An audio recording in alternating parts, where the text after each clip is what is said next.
Este segundo capítulo, el capitalismo comercial y su teoría, se divide en 4 tiempos. El primero, la decadencia del escolasticismo, donde nos dice que el sistema clásico de la economía política fue preparado en los 3 siglos que transcurrieron entre finales de la Edad Media y la aparición de la riqueza de las naciones, y durante este periodo el número de escritores y escritos sobre el tema aumentó rápidamente.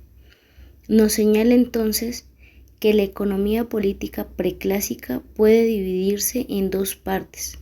La primera es en gran parte el reflejo del nacimiento del capitalismo comercial y generalmente se le llama mercantilismo. La segunda parte, que acompañó a la expresión del capital industrial a finales del siglo XVII y principios del siglo XVIII, comprende los verdaderos fundadores de la ciencia de la economía política. Este capítulo tratará sobre la primera parte.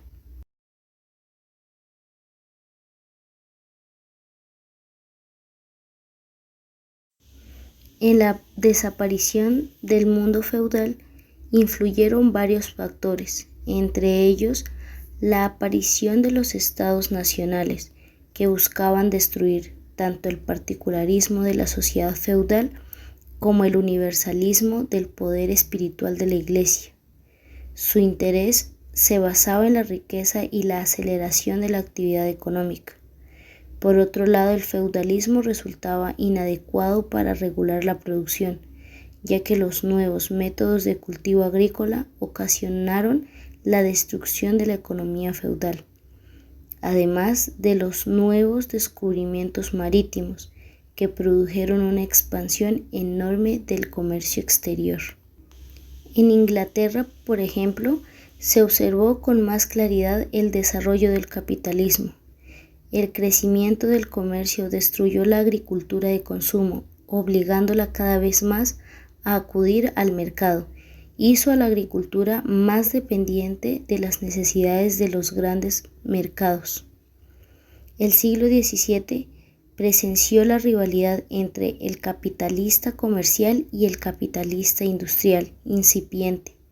Para este siglo empieza la producción fabril mediante el empleo de fuerzas inanimadas y con ella el capitalismo industrial en pleno. Aquí se comienzan a ver la importancia del comerciante, por sus funciones de la producción, por los métodos del comercio interior y exterior y por la posición social y política de quienes se dedicaban a él. Los estados-naciones utilizaban el monopolio como medio para aumentar el comercio y crearse fuentes de ingresos. El monopolio en sí mismo era una forma necesaria de comercio. En los comienzos del capitalismo industrial, este estaba en contra del monopolio, pero solo se oponía a los monopolios que favorecían a los capitalistas mercaderes. Sin embargo, después se convirtieron en defensores del mismo.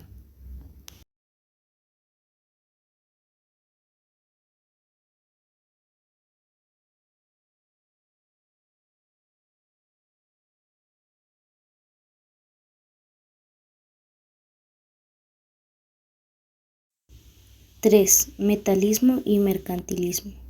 Lo que distingue a los metalistas de todos los demás es la diferencia de opinión acerca del mejor medio de alcanzar el fin que todos ellos deseaban, o sea, el enriquecimiento del país por el aumento de su tesoro.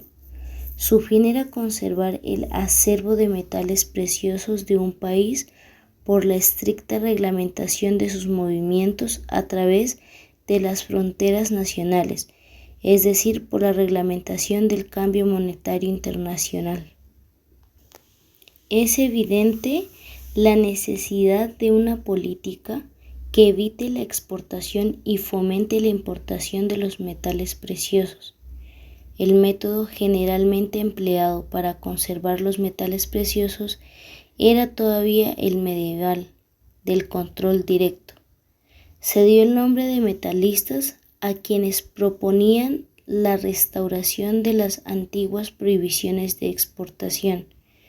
De este modo se presenta a un representante destacado, Gerald Malines, que hace una intervención en cuestiones económicas como usura, comercio exterior y moneda extranjera. Para él, el dinero se inventó como medio de cambio y medida común. Por otro lado, representantes de escritos mercantilistas están Eduardo Misselden y Antonio Sierra, además Thomas Moon.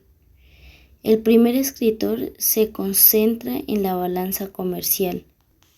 Los tipos de cambio, decía, se establecían de la misma manera que los precios de todas las demás mercancías. Hay un precio que está determinado por la bondad de la mercancía. Antonio Serra señala los medios por los que un país que no posee minas de oro ni de plata podría obtener un acervo abundante de metales preciosos. 4. Thomas Moon. Este escritor toma de Misselden el concepto de balanza comercial, pero añade otro que es aún más importante y que releva su penetración en la naturaleza del capitalismo comercial. En efecto, añade el concepto de capital. Ya no habla únicamente de riqueza, ni confunde dinero y capital. Distingue con claridad una porción de riqueza que generalmente toma la forma de dinero, que debe emplearse como capital, es decir, de manera que rinde un excedente. El capital se emplea atinadamente en comercio exterior cuando logra una balanza comercial favorable. Además, este escritor nos dice que cuando una balanza es desfavorable, se debe modificar de tal manera que se vuelva favorable. Añade que la moneda sí puede ser exportada.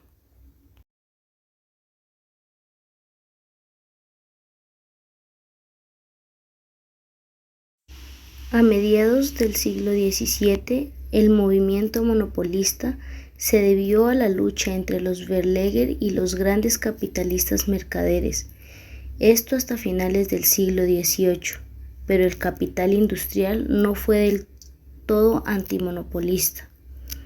En el tema del comercio exterior había menos oposición al régimen del monopolio, y para el siglo XVI y siglo XVII se encontraban las grandes compañías comerciales privilegiadas que monopolizaban el comercio con regiones diferentes. Fueron las primeras en usar en gran escala la organización por acciones, típicamente capitalista.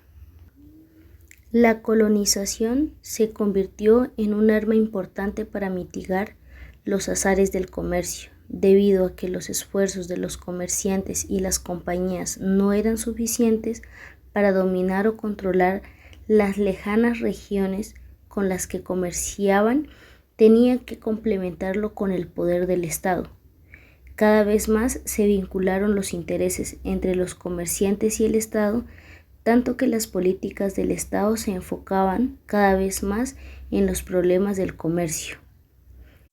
En este momento es notable la transformación que experimentan los restos de pensamiento social que se derivan del dogma religioso. Se presencia la disputa entre teólogos y pensadores seglares. Los problemas versan en torno al dinero y la usura, pero se honda la diferencia entre el punto de vista religioso y el seglar, aumentando la importancia del segundo. Como ejemplos del pensamiento de ese periodo de transición de la doctrina canonista a la teoría mercantilista, podemos mencionar a Thomas Wilson, Carlos Molienzu, Juan Boino y Juan Hales. Los dos primeros son representantes de la última fase de la discusión sobre la usura y el tercero y el cuarto del progreso del pensamiento humanista. Thomas Wilson tenía opiniones opuestas a la usura. Por otro lado, Carlos Molienzu nos hablaba de fijar una tasa máxima.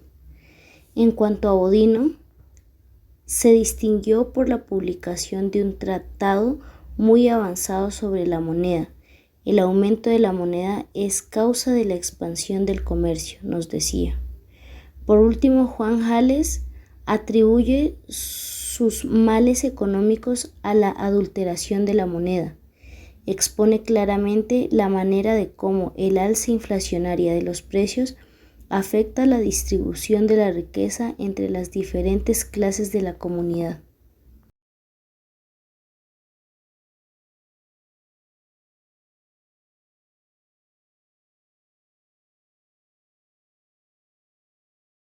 Segundo, características del mercantilismo. La aparición de una serie de teorías que explicaron durante mucho tiempo la conducta de los estadistas hizo posible hablar de mercantilismo. Algunos escritores hablan que ciertas teorías mercantilistas empiezan a finales del siglo XIV e inicios del siglo XV. Por un lado, Canaan sostiene que se debe diferenciar entre el metalismo y el capitalismo.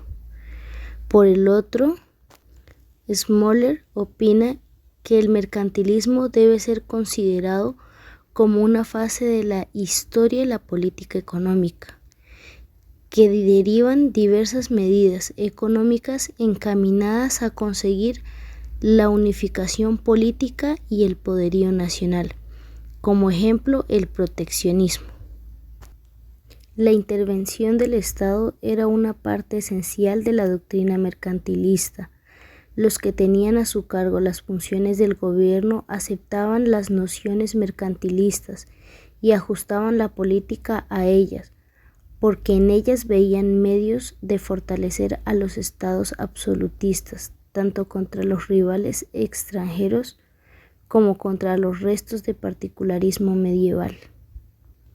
La decadencia de la estructura política feudal se da al mismo tiempo que el nacimiento del Estado-nación, pero esta decadencia tiene sus razones en el hundimiento de la economía feudal y el crecimiento del comercio, además del crecimiento del Estado que afectó sobre el desarrollo comercial.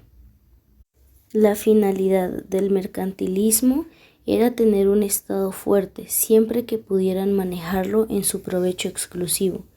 Se acepta, en general, que el capitalismo mercantil precedió y preparó el terreno al capitalismo industrial moderno. Este último conmovió en el poder del Estado y en su intervención en materias económicas un serio obstáculo a su desarrollo. El atesoramiento implica un gran progreso en el proceso de cambio privado.